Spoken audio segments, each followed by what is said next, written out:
মুসলমান ভাইরা আমার, একটি কিতাবের মধ্যে লেখে এই ছেলেটা যখন দিন শিখা অবস্থায় যৌবনকালে পদার্পণ করে, তার বাবার দুনিয়া বিকাশ ব্যস্ততা নানান কিছু দেখে ছেলেটা কি কর্তব্য বিমূঢ় হয়ে চিন্তা করলেন, আমার বাবা যদি মারা যায় তাহলে তো সে জান্নাত পাবে না, ঠিক মতন নামাজও পড়ে না, ঠিক মতন কোনো ইবাদতও করে না, ঠিক মতন আল্লাহর কালামও করে না, তেমনি ইবাদতে তো একে কোনো অগ্রসর হতে দেখি না। আর আল্লাহ তাবারাক ওয়া তাআলা প্রত্যেকটা মানুষকে বানাইছেন তো ইবাদতের জন্য, আর সেই ইবাদতই যদি না থাকে তাহলে পরে সেই ইবাদতের ফলাফল আল্লাহর কাছে পাবে কেমনে? আর ইবাদতের সবথেকে শক্তি এবং সবথেকে ইবাদতের উন্নতি এবং উচ্চমানের স্তর পাওয়া যায় আল্লাহর ঘর মসজিদের সাথে যোগাযোগ রাখে। আল্লাহ তাবারক ওয়া তাআলা তার প্যারা হাবিবকে কোরআনের বরকতে যখন মেরাজে নেবেন, সরাসরি না নিয়ে তিনি মসজিদে হারাম থেকে মসজিদে আকসায় আগে নিয়েছেন, বাইতুল্লাহ থেকে বাইতুল মুকাদ্দাসে নিয়া এই মসজিদের বরকতে আল্লাহর দরবার পর্যন্ত পৌঁছানোর দ্বারা ইঙ্গিত করেছে যে কোনো মুমিন মুসলমান তারা যদি পুরুষ হয়ে থাকে তাহলে পরে তাদের জন্য উচিত হলো আল্লাহর ঘর মসজিদের সাথে সম্পর্ক রাখা, কারণ আল্লাহর ঘর মসজিদের সাথে সম্পর্ক রাখলে আল্লাহ পর্যন্ত পৌঁছানো বান্দার জন্য সহজ হয়ে যায়। সেই জন্য একটা কাজ করি, আমার আব্বাই যদি মারা যায়, মারা যাওয়ার পরে তো আফসোস করে লাভ নাই, কারণ যদি কোনো ব্যক্তি মারা যায়, মারা যাওয়ার পরে আর তো তার ব্যাপারে হাজারো আফসোস করলে লাভ নাই। তাই তাকে একটু তওবা করানো, তাকে একটু দিনের পথে আনা, একটু মসজিদের সাথে সম্পর্ক করানো, এটা দেখি দুনিয়া থেকে কোনোভাবে করানো যায় কিনা চিন্তা ভাবনা করে দেখলো একটা পথ আছে, সেটা হলো দুনিয়ার মসজিদে যদি কেউ নামাজ পড়ে বাড়িতে নামাজ পড়ার চাইতে 25 গুণ বা 27 গুণ সওয়াব বেশি বাড়ে। কিন্তু যদি কেউ বাইতুল্লাহ শরীফে গিয়ে উক্ত নামাজ পড়ে, আল্লাহ তাআলা তাকে এক রাকাতে 1 লক্ষ রাকাত নামাজের সওয়াব দিয়ে দেয়। মদিনার মসজিদে গিয়ে নামাজ পড়লে 1 রাকাতে 50,000 রাকাতের সওয়াব দেয়। সেই জন্য মসজিদে যে ত্রুটিটা হয়েছে, আমার আব্বাজানকে নিয়ে আমি একটু বাইতুল্লাহ মক্কা মদিনা ঘুরায় নিয়ে আসি, হয়তো ওই মক্কা মদিনার বরকতে মসজিদের মর্ম আল্লাহ তার দিলের মধ্যে ঢেলে দিবে, নেকির মধ্যে আল্লাহ তাআলা কিছু নেকি বাড়ায় দিবে। সেই চিন্তা ভাবনা করে ছেলেটা নিজস্ব বাপের অনুমতিতে কিছু টাকা জোগায়া, কিছু সম্পদ বিক্রি করে হলেও তার হাতে ধরে পায়ে ধরে অনুগ্রহ করে তাকে যখন নিয়ে যাইতেছে মক্কা শরীফে, মদিনা শরীফে, অর্থাৎ হজের উদ্দেশ্যে নিয়ে যাইতেছে, কিতাবের মধ্যে লেখে এই যুবকটা বাবাকে হাতে ধরে মাঝে মাঝে কাঁধে করে, মাঝে মাঝে গুলি করে করে নিয়ে মরুভূমি এলাকাগুলো পাড়ি করতেছে। হঠাৎ করে সন্ধ্যাবেলায় একটা মরুভূমি এলাকায় যাই বাপের গায়ের মধ্যে বিশাল জ্বর এসে গেছে, জ্বরে আক্রান্ত হয়ে অসুস্থ হয়ে গেছে, এখন আর এক কদমও ফেলতে পারে না, কেমন যেন নাক মুখ দ্বারা কেমন গরম গরম শ্বাস বের হচ্ছে। তো ছেলে চিন্তা করলো এখানে একটু বিশ্রাম নেই, সেখানে নিজের গায়ের একটি পরনের কাপড় বিছাইয়া দিয়া ব্যাগটাকে মাথার বালিশ বানায়া তার নিজের বাবাকে সেখানে শোয়াইয়া রাখলো। পর্যায়ক্রমে রাত্রি যখন এগিয়ে আসলো, এদিকে জ্বর বৃদ্ধি হয়ে গেল। এশার নামাজের সময় কোন রকম তাকে তায়াম্মুম করায় সেই জায়গাতে এশার নামাজটা বাপকে নিয়ে সাথে নিয়ে পড়লো। এশার নামাজের পর বাপ আর সহ্য করতে পারতেছে না, ছেলেও দেখতেছে আশেপাশে কোনো লোকজনও নাই, তাকে নেওয়ার মতো কোনো পথও নাই, কারণ মানুষ যখন অসুস্থ হয়ে যায়, মৃত্যু অবস্থায় যখন তার সম্মুখীন হয়ে যায়, তখন তার ওজন শরীরের আরো বৃদ্ধি পেয়ে যায়, তার উঠা বসা চলাফেরা করানোটা কঠিন হয়ে যায়। শেষ পর্যন্ত কিছুক্ষণের মধ্যেই কি যেন সে একটু মুখটা লালাইলো, আর এই মুহূর্তের মধ্যেই তার জীবনের শ্বাস ত্যাগ করে ফেলল, মৃত্যুবরণ করলো। এখানে আর তার জীবনকে রক্ষা করা গেল না। রাত্রি প্রায় 10টা-11টা বেজে যায়, ছেলেটা সেখানে একা একা বসে বসে কাঁদে, হারে আমি ভালোর জন্য আমার আব্বাকে নিয়ে আসলাম, একটু ভালো হওয়ার জন্য, সেই সুযোগটাই তো আমি পাইলাম না, এখন সে যে মারা গেল, এখন তার কি অবস্থা হবে।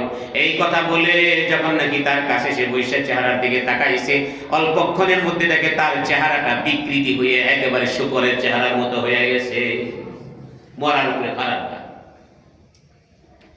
সে কি কর্তব্য বিমূঢ় হয়ে কোনো দিশা পিশা না পেয়ে চোখে পানি ছেড়ে কাঁদতে লাগলো, আল্লাহ আমার আব্বাই কি করেছে না করেছে আমি তো জানি না, আমি তো আমার যৌবন কালগুলোকে আমি তোমার পক্ষ থেকে প্রেরিত উলামায়ে কেরামদের মাধ্যমে কোরআন হাদিস যতটুকু পড়ছি আমি মানার চেষ্টা করছি, আমি তো কোনো ভুল ত্রুটি করি নাই। আল্লাহ তুমি যদি আমার আব্বার এই বিপদ মুহূর্তে আর আমারও যদি বিপদ মুহূর্তে একটু সহায় হইতা আল্লাহ, তাহলে আমি আজীবন তোমার কৃতজ্ঞতা পেশ করতে পারতাম। এই কথা বলে নিজের গায়ের চাদর দিয়ে বাপের এই বিকৃতি চেহারাওয়ালা মুখটাকে, চেহারা শরীরটাকে ভালো করে ঢেকে শেষের দায় করে 2 রাকাত নামাজ পড়ে কান্নাকাটি করতেছে, আল্লাহ তুমি এই বিপদের মুহূর্তে তুমি আমার দোয়া কবুল করো। একটা কথা মনে রাখেন ভাই, যাদের সন্তান আছে বা যারা যুবক আছেন, যৌবনকালের যুবক মানুষের একবার দোয়া, আর এই দোয়াটা বৃদ্ধ হয়ে 100 বার করলে যেই ফজিলত, যৌবনকালের দোয়া একবার করলে ওই রকম ফজিলত হয়ে যায়। আবু দাউদ শরীফের হাদিসের মধ্যে আছে, বৃদ্ধ অবস্থায় 100 টাকা দান করলে যেই সওয়াব, যৌবনকালে 1 টাকা দান করলে সেই সওয়াব। সেই জন্য কবি বলছেন, দার জওয়ানি তওবা করদম সেওয়ায়ে পয়গম্বরি ওয়াক্তে পীরি গিরগে জালিম মিশাওয়াদ পরহেজগারি। দার জওয়ানি তওবা করদম সেওয়ায়ে পয়গম্বরি ওয়াক্তে পীরি গিরগে জালিম মিশাওয়াদ পরহেজগারি। যুবক মানুষের তার কোনো কিছুর অভাব নাই, বাইরের সাথী সঙ্গীর অভাব নাই, কামাই রোজগার করতেছে অসুবিধা নাই, চুরি বাটপার করতে গেলেও তার শরীরে শক্তিও কোনো অভাব নাই, কমতি নাই। সব কিছু বাদ দিয়ে যখন যুবক মানুষ যৌবনকালের একটা মুহূর্ত আল্লাহর জন্য ছেড়ে দেয়, আল্লাহ তাআলা তার ওই ইবাদতের সময়, ইবাদতের মুহূর্তটা নবীদের ইবাদতের মতো ওজনওয়ালা করে দেয়। এটা বলাকে শুধু পার্থক্য হলো যুবকের যৌবনকালের ইবাদত আর নবীদের ইবাদত এক সমান। পার্থক্য হলো তিনি নবী ছিলেন আর তিনি নবী না, এতটুকু পার্থক্য। কিন্তু ইবাদতের ওজন এরকম হয়ে, তো যুবক মানুষ সে তার ভিতরে কিছু বুঝ ছিল, এই বুঝটাকে কাজে লাগায় তখন আল্লাহর কাছে দোয়া করতেছে। হঠাৎ করে কিছুক্ষণ পরে দেখা যায় শুধু গ্রাম পাওয়া যায়, সেদ্ধ অবস্থায় কাটতেছে, সুঘ্রাণ আসে কোত্থেকে, আবার দেখে যে আলোকিত দেখা যায়, সকাল হয়ে গেল নাকি, ব্যাপারটা কি? মাথাটা উঠে দেখে না, এমন একজন ব্যক্তি আসছে, যে ব্যক্তিটার কাপড় ধবধবে দুধের মতো পরিষ্কার পরিচ্ছন্ন সাদা ফকফকা, সে আসছে নুরানি চেহারা, তার গ্রাম, তার শরীরের এত সুন্দর গ্রাম। সে এসে সরাসরি কিনার বাপের কাছে বসছে। বাপের কাছে বসার পরে বলতেছে, তোমার কি লাগে বাবা? বলে হয়তো দেখতে পারি, বলে দেখেন দেখেন, কিন্তু খুবই কঠিন ব্যাপার, আপনি দেখবেন, একটু দোয়া করে যান, তার চেহারার অবস্থা খুব মারাত্মক। সে বলতেছে, চিন্তা করিও না।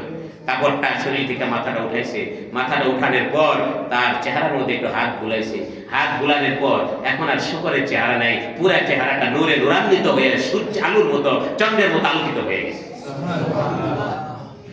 সুঘ্রাণ ছড়ায় গেছে। তখন বলতেছে, ঠিক আছে, অসুবিধা নেই, থাকো, আমি চলে যেতেছি। সে জামাটা এনে রয়েছে, যুবক আপনি কে, কই থেকে আসছিলেন, একটু আমার পরিচয় দিবেন কিনা?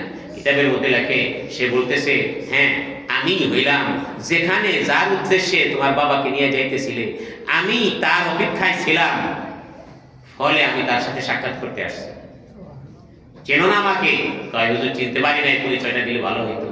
আমি হইলাম সেই মদিনার থেকে মুহাম্মদুর রাসূলুল্লাহ সাল্লাল্লাহু আলাইহি ওয়াসাল্লাম।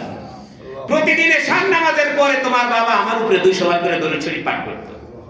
আর তুমি তো আমার হাদিস জানো, আমি বলেছি যেই ব্যক্তি দূর থেকে আমার কাছে কোনো দরুদ শরীফ, দরুদ ও সালাম পাঠ করে, ফেরেশতারা তার নাম ঠিকানা সহকারে আমার কাছে সেই দরুদ ও সালামটা পৌঁছায় দেয়। তো প্রতিদিন আমার কাছে একটা নামে 200 বার করে দরুদ শরীফ পাঠ করত। যেই টাইম পানি হয়ে গেছে, অতঃপর রাত্রি যখন গভীর হচ্ছে, আমি ফেরেশতাদেরকে জিজ্ঞাসা করছি, সেই লোকটা কই যার নামে প্রতিদিন 200 বার করে দরুদ শরীফ আসতো, সেই লোকটা কই? ফেরেশতারা বলতেছে, হুজুর সে তো মারা গেছে, মরুভূমিতে বিপদে আছে সে এবং তার ছেলে, ওখানে কোনো লোকজন নাই। তাই বলে, বিপদে যখন আছে, কেউ যখন নাই, আর আমার উপরে দরুদ শরীফ পাঠ করতো এবং আমার সাথে সরাসরি সালাম পৌঁছানোর জন্য আসতেছিল, তাহলে পরে একটু আল্লাহর কাছে বলি আমাকে যাতে আল্লাহ ওখানে যাওয়ার ব্যবস্থা করে দেয়। তাই সে যেহেতু নাই, দরুদ শরীফ পৌঁছে নাই, তাই আমি তার সাথে সাক্ষাৎ করতে আসছি। চিন্তা করিও না, তার অবস্থা যেরকম পরিবর্তন হয়েছে, আগামীকালকে সকালবেলায় দেখবা অনেক লোকজন তার জানাজায় অটোমেটিক আসবে, আসলে তুমি জানাজাটা পড়াই দিও। সুবহানাল্লাহ। কিতাবের মধ্যে লেখে, সকালবেলায় দেখে যে চতুর্দিক দিয়ে জানাজার জন্য লোক আসতেছে। যখন সবাই কাতারবন্দি হয়ে দাঁড়াইছে, বলে কে আছেন, তালুকদার শরীফ জানাজাটা পড়াই দেন। সে দাঁড়ায় বলতেছে, জানাজা পড়াবো, কিন্তু আমি তো একা, আমি তো কোনো ঘোষণা দেই নাই, আপনারা জানলেন কি করে যেখানে একটা লোক মারা গেছে, এখানে একটা লোক আছে, জানাজা হবে? সবাই বলতেছে, লোকটা ভাগ্য মনে হয় অনেক ভালো, গত রাত্রে আমাদের কাছে সংবাদ গেছে। কে জানি সংবাদ দিচ্ছিল যে আমার এক মেহমান, নবীর এক মেহমান নবীর সাথে সাক্ষাৎ করতে যাইতে গিয়ে রাস্তায় সে মারা গেছে। যদি তোমাদের গুনাহগুলো মাফ করতে চাও তাহলে তার জানাজায় যে শরীক হও। তাহলে পরে দেখেন মুহাব্বতের সাথে নবীর উপর নিয়মিত দরুদ শরীফ পাঠ করার আমলটা করার কারণে এবং মুহাব্বতের সাথে নিজে করতে পারে নাই কিন্তু নিজের সন্তানকে আল্লাহর পথে ছেড়ে দেওয়ার কারণে আল্লাহ তাআলা এত খুশি হয়ে গেছে, আল্লাহ নবীর সাক্ষাৎ দুনিয়ার থেকেই পেয়ে গেছে, আল্লাহর গায়বী মদদে দূর দূরান্তের থেকে জানাজার জন্য লোকের ব্যবস্থা হয়ে গেছে। ভাগ্য হলে এরকমই মুসলমান ভাইরা আমার। সেই জন্য বলতেছিলাম যে আল্লাহ সুবহানাহু ওয়া তাআলা প্রত্যেকটা মানুষকে প্রত্যেকটা দায়িত্ব দিয়েছে, এই দায়িত্ব তো পালন করবে যার যারটা, কিন্তু অন্যেরটা নিয়ে টানাটানি করবে না। এবং পাশাপাশি আল্লাহর কোন ইবাদত, নবীর কোন সুন্নাত, আল্লাহর কালামের কোন তেলাওয়াত এমন ভাবে গুরুত্ব দিবে, মহব্বত করবে, একটা অল্প আমলি যাতে নাজাতের জরিয়া হয়ে যায়। এক ব্যক্তি যা বলতেছে, হুজুর কিয়ামত কবে হবে, কিয়ামত কবে হবে? কয় তুমি কিয়ামতের কি প্রস্তুত নিছো? কয় হুজুর তেমন প্রস্তুতি নিতে পারি নাই, কিন্তু আমি আপনার মহব্বত করি, কিয়ামত হওয়ার সাথে সাথে হওয়ার প্রস্তুত নিয়ে যদি আপনার কাছে থাকতে পারি, তাই আপনার মহব্বত আর আল্লাহর মহব্বত এই দুইটাই আমার সম্বল, আর কিছু নেই। আল্লাহ রাসূল বলেন তোমার এই মহব্বত যদি অটুট থাকে, তোমার দাবিতে যদি সত্যবাদী হও, এটাই তোমার নাজাতের জন্য জরিয়া হয়ে যাবে।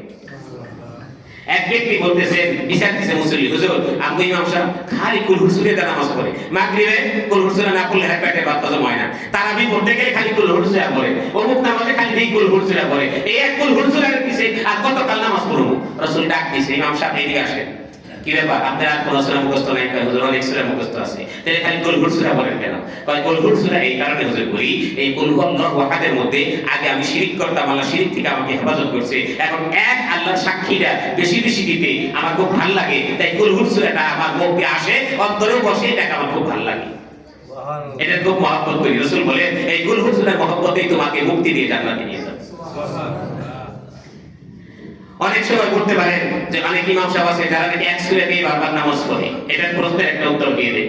যারা ইমাম সাহেব হবে, হাফেজ যত করাই হোক, নিয়মিত খতম করার থেকে একই সূরা বারবার পাঠ করা ভালো, যেগুলো রাসূল পাক সাল্লাল্লাহু আলাইহি ওয়াসাল্লাম থেকে সুন্নাতে মুতাওয়াতির হিসেবে এরকম চলমান আছে, বারবার পাঠ করা উচিত। তার কারণ মুসল্লিরা যারা পারে না, যারা ইমাম সাহেবের পিছনে ওই তেলাওয়াতটা বারবার শুনে মুখস্থ করতে পারে, আপনার মত যদি এক দেওয়ানি হয়, কেমন ইমাম রাখছি ৩২,০০০ টাকা দিয়া, সে খালি এক সূরাই বারবার পড়ে, আপনাদের বলবো যে এই সূরাটি বারবার পড়তে আপনার মুখস্থ আছে, যদি থাইকা থাকে একটা সূরা কর, আপনি 10টা মুসল্লি নিয়ে আসেন।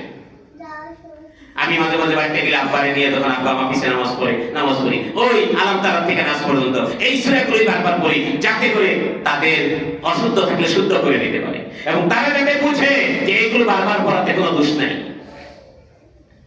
আল্লাহ পাকের কালাম প্রত্যেকটাই মর্যাদাশীল, সেই জন্য তো আল্লাহ তাআলা সব নামাজের মধ্যেই ইমামের জন্য কমপক্ষে সব নামাজে সূরা ফাতিহা ব্যবহার করছে, যাতে সূরা ফাতিহাটা ইমাম সাহেব বারবার পড়বে, মুসল্লিরা যাতে এইটার মধ্যে আর কোনো ভুল না হয়, প্রশ্ন করে দিতে পারে, শুদ্ধ করে দিতে পারে, এলিগেট করছে। সেই জন্য মুসলমান ভাইরা বারবার পাঠ করবে, বারবার শুনবে, মনোযোগ দিয়ে শুনবে, শুদ্ধ হবে, মুখস্থ হবে, আর এইগুলো আমল করবে, আল্লাহর কাছে অল্প আমলই নাজাতের জরিয়া হয়ে যাবে। তো যেই কথাটা বলতেছিলাম যে রাসূল পাক সাল্লাল্লাহু আলাইহি ওয়াসাল্লাম তিনি মসজিদ থেকে মসজিদে গেলেন এবং এই মসজিদের বরকতে আল্লাহ তাবারক ওয়া তাআলা তাকে মেরাজে দিলেন। বোঝা গেল এই পৃথিবীতে আমাদের সবচেয়ে বড় হাতিয়ার হিসাবে আমাদের কোরআনে কারীম এবং নবী পাক এবং মসজিদ, এই যে সবচেয়ে আমাদের আল্লাহর নৈকট্যতার জন্য বড় মাধ্যম। কোরআনে কারীম বিশুদ্ধ করে শুদ্ধ করে তেলাওয়াত, শিখা, বুঝা, আমল করা এবং পাশাপাশি নবী পাক এর মহব্বত এবং তার আদর্শের অনুসরণ অনুকরণ এবং এই দুনিয়াতে জায়গায় জায়গায় যে মসজিদ পাওয়া যায়, মসজিদে হারাম, মসজিদে আকসা, মসজিদে নববী সহ আল্লাহ তাবারক ওয়া তাআলা রাসূলকে যে বৈশিষ্ট্য দিয়েছেন, যেখানে মসজিদ বানাবে সেখানে মসজিদ হবে, আর মসজিদ যদি শর্ত সাপেক্ষে সেই মসজিদ যদি শরীয়ী মসজিদ হয়